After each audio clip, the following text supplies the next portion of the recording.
Alam mo ba na hindi kailangan ng kotse, abs, branded na damit o malaking pera para maging sobrang nakakaakit sa mga babae? Maraming lalaki ang ayaw maniwala rito, pero ito ang totoo.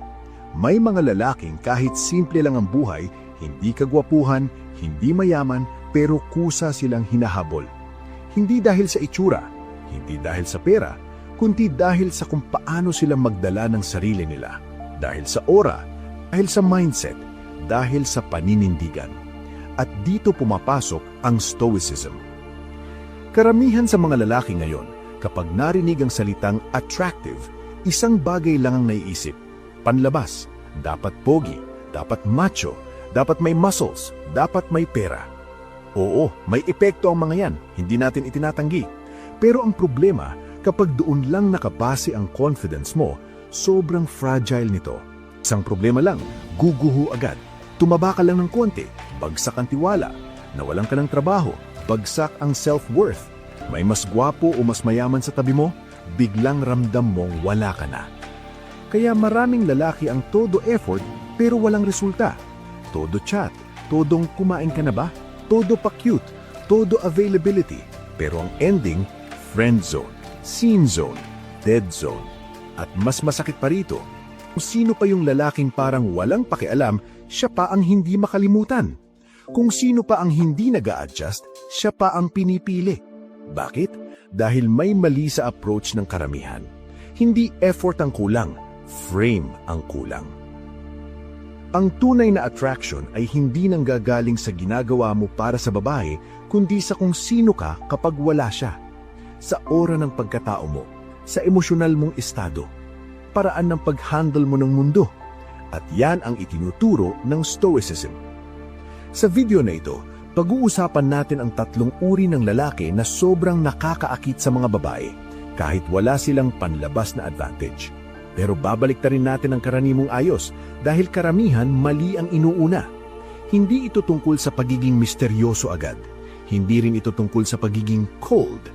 Ito ay tungkol sa internal order.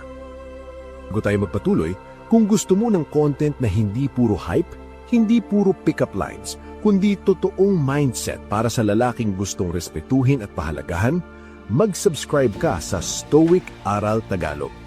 Dito, hindi ka tinuturuan paano maghabol, tinuturuan ka paano maging lalaking hinahanap. Ngayon, simulan natin sa pinakamadalas baliwalain pero pinakapundasyon sa lahat. Unang uri, ang lalaking may direksyon at misyon sa buhay. Ito ang lalaking hindi umiikot ang mundo sa babae, hindi dahil wala siyang pakialam, kundi dahil may mas malaki siyang nilalakad. May ginagawa siya kahit walang nanunood, may direksyon kahit walang pumapalakpak, at ramdam ito ng babae kahit hindi niya maipaliwanag. Isipin mo ang dalawang lalaki. Una, laging available, laging nag-aantay. Kapag hindi nireplyan, nag-overthink. Kapag hindi sinama sa lakad, nagtampo. Kapag busy ang babae, nagagalit. Ang buhay niya umiikot sa emosyon ng babae. Pangalawa, may sariling mundo. May trabaho, may goals, may passion, may routine. Kapag may girlfriend, masaya. Kapag wala, buo pa rin. Hindi siya nawawala sa sarili niya. Sino sa tingin mo ang mas kaakit-akit? Ang babaeng mature, kahit hindi niya aminin, instinctively naa-attract sa lalaking may direksyon. Dahil ang lalaking may misyon ay hindi naghahanap ng babae para kumpletuhin siya. At yan ang nagbibigay ng respeto. Ang lalaking walang direksyon ay madaling kontrolin. Ang lalaking may direksyon ay pinipili, hindi kinokontrol. Sabi ni Seneca, "If a man knows not which port he sails, no wind is favorable." Ang lalaking walang patutunguhan, kahit gaano pa siya kagwapuhan, wawala rin ang dating. Pero ang lalaking alam kung saan siya papunta, kahit simple lang, may bigat ang presensya. Kapag nakita ng babae na hindi ka desperate, hindi ka gutom sa validation, at may sarili kang landas, isang tanong ang kusang pumapasok sa isipan niya.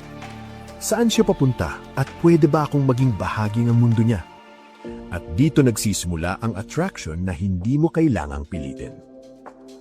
Maraming lalaki ang nagkakamali. Kala nila kailangan muna nilang makuha ang babae bago sila maging motivated. Baligtad. Kapag may misyon ka, saka ka nagiging kaakit-akit. Kapag may direksyon ka, kusa siyang lalapit. Ito ang unang haligi. Kung wala ito, kahit gaano ka pakakalmado o kakontrolled sa emosyon, babagsak ka rin sa huli. Dahil ang lalaking walang direksyon, mauuwi pa rin sa paghabol. Sa susunod na bahagi, pag-uusapan natin ang ikalawang uri ng lalaki. Ito ang pinakamakulong lito para sa karamihan dahil madalas itong napapagkamalang pagiging walang pakialam o pagiging malamig. Pero ang totoo, ito ang isa sa pinakamalakas na anyo ng attraction kapag tama ang pagkakagawa. Ngayon, dumako tayo sa ikalawang uri ng lalaki. At ito ang pinakamakulong lito para sa karamihan dahil madalas itong napapagkamalang pagiging walang pakialam o pagiging malamig. Pero ang totoo, ito ang isa sa pinakamalakas na anyo ng attraction kapag tama ang pagkakagawa. Ikalawang uri, ang lalaking kalmado sa gitna ng gulo. Ito ang lalaking hindi basta-basta natitinag. May problema, hindi siya nagpapanik. May nag-disrespect, hindi siya sumasabog. May babaeng pa-hard to get, hindi siya nagmamadali. At hindi dahil mahina siya, kundi dahil kontrolado niya ang sarili niya. Sa mundo ngayon, bihira ang lalaking marunong humawak ng emosyon. Karamihan reactive. Isang message lang na hindi ni-replyan, biglang overthink. Isang maliit na cold reply, biglang drama. Isang konting tension, biglang nagiging defensive o galit. At sa mata ng babae, kahit hindi niya sinasabi, bumababa ang value ng lalaking hindi kayang i-handle ang sarili niyang emosyon. Ang kalmadong lalaki, kabaligtaran. Kapag may gulo, hindi siya nadadala. Kapag may drama, hindi siya nagpapadala. Hindi siya nagmamadaling punuin ito ng salita o galaw. At dito pumapasok ang tinatawag na stoic calmness. Isipin mo ang isang sitwasyon. Nasa bar kayo ng barkada. Biglang may nag-away, sigawan, tulakan, lahat tense. Yung ibang lalaki, panic mode, sumisigaw, nagmamagaling. Pero ikaw, tahimik, observant. Kung may lalapit, mahinahon kang magsasalita. Hindi ka naghahanap ng eksena. Hindi ka nagpapakita ng ego. Anong dating mo sa babae? Siya lang ang kalmado. Siya lang ang may control. At sa psychology ng babae, ang lalaking may control sa sarili ay may kakayahang magbigay ng safety. Hindi lang physical safety, emotional safety. At ito ang klase ng lalaking hinahanap ng babae kapag seryoso na ang usapan. Sabi ni Marcus Aurelius, "You have power over your mind, not outside events." Kapag kaya mong kontrolin ang sarili mo, hindi ka basta-basta ginagalaw ng mundo. At ang lalaking hindi ginagalaw ng mundo ay bihira, kaya kaakit-akit. Maraming lalaki, ang akala nila kailangan nilang maging loud, alpha, dominant sa panlabas. Pero ang tunay na dominance ay tahimik. Ramdam, hindi ipinapakita, pero naroon. Kapag ang presensya mo ay kalmado, nagiging anchor ka sa emosyon ng babae. At kapag ang isang babae ay nakaramdam ng emotional stability sa'yo, tumataas ang attraction niya kahit hindi niya maintindihan kung bakit. Importante ito. Ang pagiging kalmado ay hindi pagiging suplado. Hindi ito pagiging cold. Hindi ito pagiging detached. Ito ay pagiging steady. Hindi ka controlled ng emosyon. Ikaw ang may hawak. At dito nagkakamali ang karamihan. Kapag naramdaman nila ang attraction, nagmamadali silang i-lock ang babae. Nagpapakita ng sobra-sobrang interest, sobrang texts, sobrang assurance, sobrang explanation. Pero ang lalaking kalmado, hindi natatakot sa katahimikan. Hindi siya takot na hindi magparamdam agad.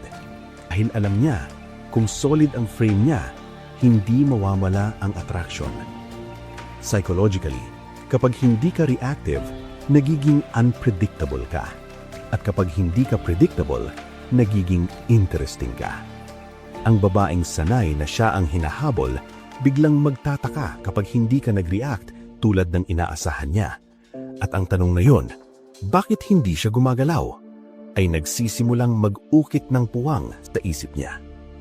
At tandaan mo ito, ang lalaking kayang panindigan ang katahimikan ay mas malakas kaysa sa lalaking kailangang punuin ito. Kung pagsasamahin mo ang unang uri, lalaking may direksyon, at ang ikalawang uri, lalaking kalmadong presensya, nagkakaroon ka ng foundation ng tunay na attraction. Pero may isang piraso pa na madalas sumisira sa lahat kapag wala ito. Sa susunod na bahagi, pag-uusapan natin ang ikatlong uri ng lalaki, ang lalaking may kontrol sa emosyon at bakit ito ang huling piraso na nagiging dahilan kung bakit ang babae ay hindi ka basta-basta makakalimutan. Ngayon, dumating tayo sa ikatlong uri ng lalaki. At ito ang madalas na sumisira sa lahat kapag wala ito kahit pa meron ka na ng direksyon at kalmadong presensya. Maraming lalaki ang may goals. Marami ring lalaki ang kayang maging tahimik. Pero kapag wala kang kontrol sa emosyon, babagsak pa rin ng attraction sa huli. Ikatlong uri, ang lalaking may kontrol sa emosyon. Ito, ang lalaking hindi nagiging alipin ng nararamdaman niya. Hindi ibig sabihin ito na wala siyang emosyon. Meron, tao siya. Pero ang kaibahan, siya ang may hawak sa emosyon, hindi ang emosyon ang may hawak sa kanya. Dito kadalasang nagkakamali ang maraming lalaki. Kapag na-in-love sila, nawawala ang boundaries. Kapag nagustuhan nila ang babae, bigla nilang ibinibigay lahat. Oras, atensyon, validation, pasensya. Kahit kapalit nito ay unti-unting nawawala ang respeto sa sarili. Isipin mo ito. May lalaki na kapag hindi ni-replyan agad, paranoid na. Pag medyo malamig ang babae, bigla nagiging clingy. Kapag may konting conflict, nagdadrama, mahahabang message, emotional dumping, guilt-tripping. At sa isip ng lalaki, ginagawa niya ito dahil mahal niya. Pero sa isip ng babae, iba ang basa. Hindi niya kayang kontrolin ang sarili niya. At kapag naramdaman ng babae na ang emosyon mo ay naka-anchor sa kanya, sisimulong mawala ang attraction. Hindi dahil masama kang tao, kundi dahil nawala ang frame mo balang lalaki. Ang lalaking may kontrol sa emosyon ay iba. Halimbawa, nag-set kayo ng date, biglang nag-cancel ang babae. Ordinaryong lalaki, galit, sama ng loob, mahabang palimanag, passive-aggressive messages. Pero ang lalaking stoic, simple lang. Ingat ka.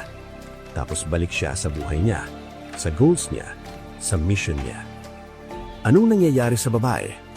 Bigla siyang napapaisip, bakit hindi siya galit? Bakit parang hindi siya apektado? Bakit hindi ko siya kayang galawin? At dito pumapasok ang misteryo. Kapag hindi ka overreactive, hindi ka madaling basahin. At kapag hindi ka madaling basahin, nagiging challenge ka. At kapag challenge ka, mataas ang attraction.